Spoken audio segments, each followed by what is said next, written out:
Hello friends, today we are going to do Python starting with topic data types. Data types define what type of data a variable, a named memory location can hold. The default data types in Python are as follows. Data types are integers, float, string, and boolean. For integer data type, the description is stores non-decimal numbers in a variable, for example 5, minus 8, 43, 54,685, and minus 5612965. For float, we have description stores decimal point numbers in a variable, for example 6.8 and minus 3.2. Mainly it is the decimal value. Next we have is string, which stores word and characters in a variable, for example hello or world. Then we have boolean, which stores two values, true and false, in a variable, for example true and false. Next we will talk about the type function. The type function returns the data type of the value held by the variable. Syntax type bracket variable underscore name. One such example is given to you, the code and then the output. From here you can analyze.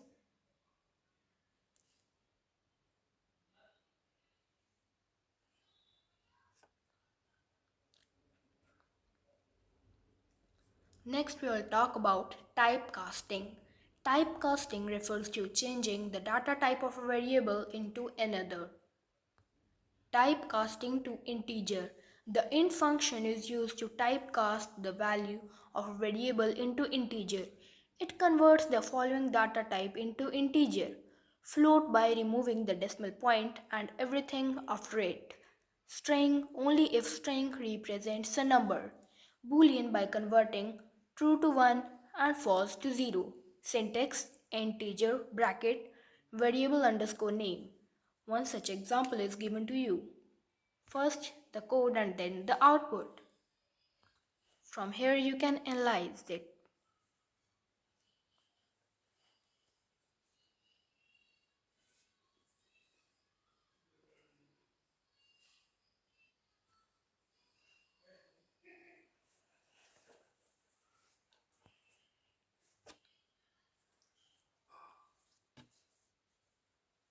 Next we have is typecasting to float. The float function is used to typecast the value of a variable into float. It converts the following data type into float. Integer by adding a decimal followed by a 0. String only if string represents a float or an integer. Syntax float bracket variable name. Two such examples are given to you. You can analyze it.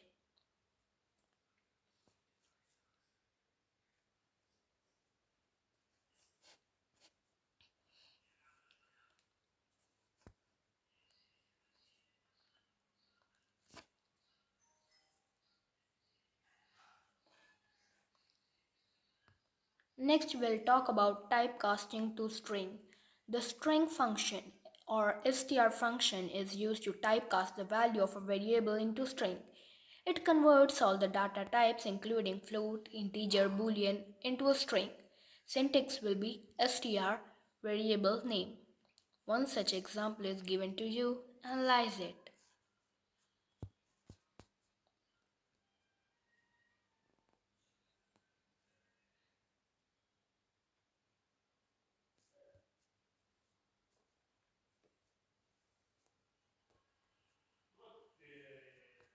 Next we will talk about typecasting to boolean. The bool function is used to typecast the value of a variable into boolean. It converts the following data type into boolean. First, integer and prints false if the value of the variable is 0, otherwise prints true. String and prints false if the string is empty, otherwise prints true. Syntax bool variable name. One such example is given to you. Analyze it.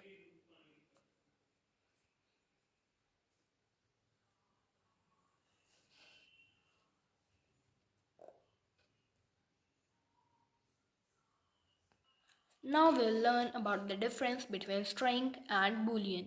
String. Strings are written by enclosing a set of characters within a pair of single or double quotes. Strings are a series of characters that form words and then sentences, whereas a Boolean variable, can take only one of the two Boolean values represented by the words true or false without quotes. Booleans are either 0 or 1. They are used to categorize something in either true or false, which also implies a yes or a no. Next we have some solved examples. Example 4.1. Make two variables, one to store the name and the other for the phone number. Now a teacher has asked you to submit the above details in one line in the following manner using typecasting to convert the phone number into a string. The output will be name, phone number. Below name we will write John and phone number will write 65847961 or any other random number. For answer, the code will be as follows. Name is equal to double quotes John, phone is equal to 65847961, print is equal to bracket name, comma phone number, print name, comma string phone. Next we have another example 4.2. In a quiz competition, for each correct answer, you get 2 points, and for each incorrect answer, 1 point is deducted. There are 12 questions in total. What are the maximum and minimum marks that you can score in the competition? Convert those marks into string and the boolean values and print them as well.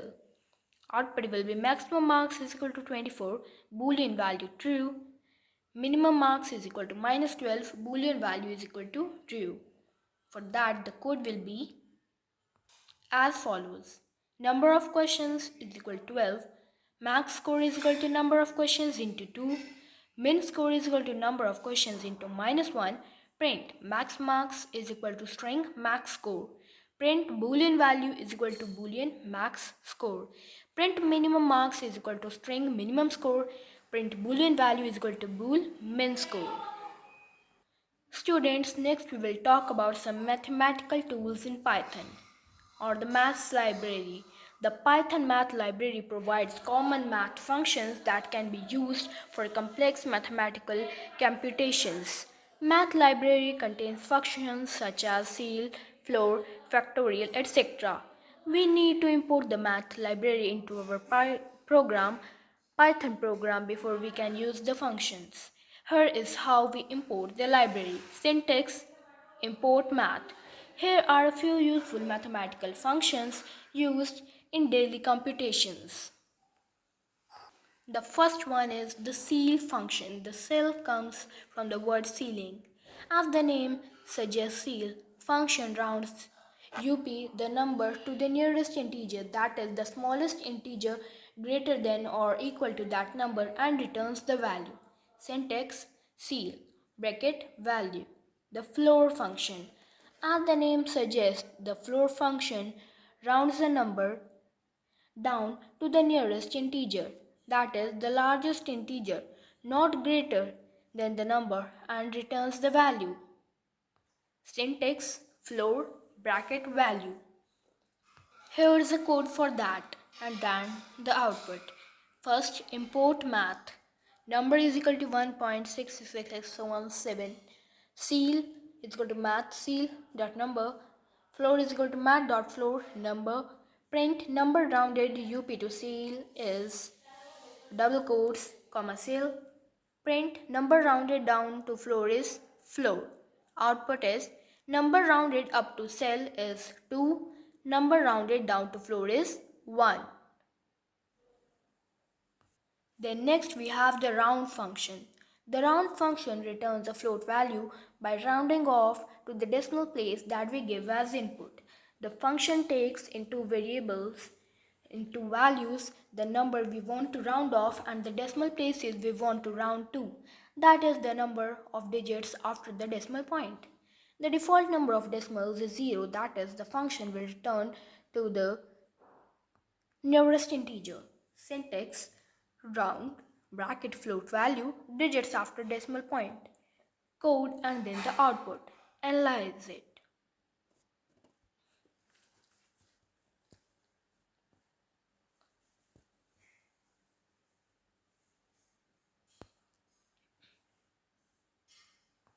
Next we have the random module. Python's random module is an inbuilt module of Python which is used to generate random numbers.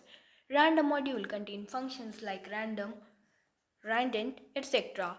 The random function. The random function generates random floating numbers between 0 and 1. Syntax random dot random bracket. Here's the code for you below. Code and then the output. Next we have the randint function. The randint function returns an integer number within the specified range. The specified range from which we want the integer is given as input in the function. Syntax dot random dot randint start end. Here's a code for you below.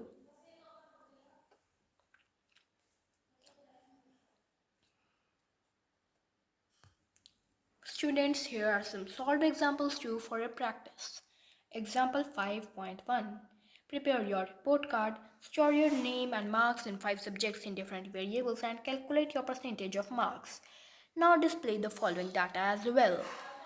First, percentage of marks scored in 5 subjects. Second, round up the percentage using ceil function, round down the percentage using the floor function, and round the percentage to 3 decimal places. Friends, here I give you some time to solve it.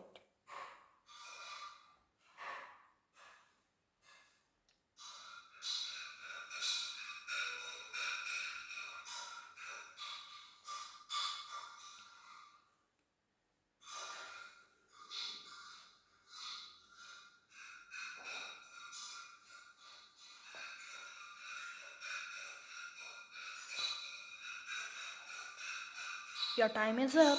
Now I will show you the code and the output. This will be your output, that is the name of the student, colon John, percentage of the student 79.4%, percentage after using ceil it is 80%, percentage after using floor 79%, percentage after using round that is 79.4%. Then the answer or the code is import math name is equal to John, hashtag you can write any name, marks 1 is equal to 94, marks 2 84, marks 3 92, marks 4 58 and marks 5 69. Then we have percentage is equal to mark 1 plus mark 2 plus mark 3 plus marks 4 plus marks 5 into 100 upon 500. Then we will leave one line and write print name of the student is equal to name. Print percentage of the student is equal to percentage in percentage. Print percentage after using ceil in math, ceil percentage. Print percentage after using floor and so on. Print percentage after using round and so on. So this is all for today, friends. We will discussing more about Python in next videos. Thank you.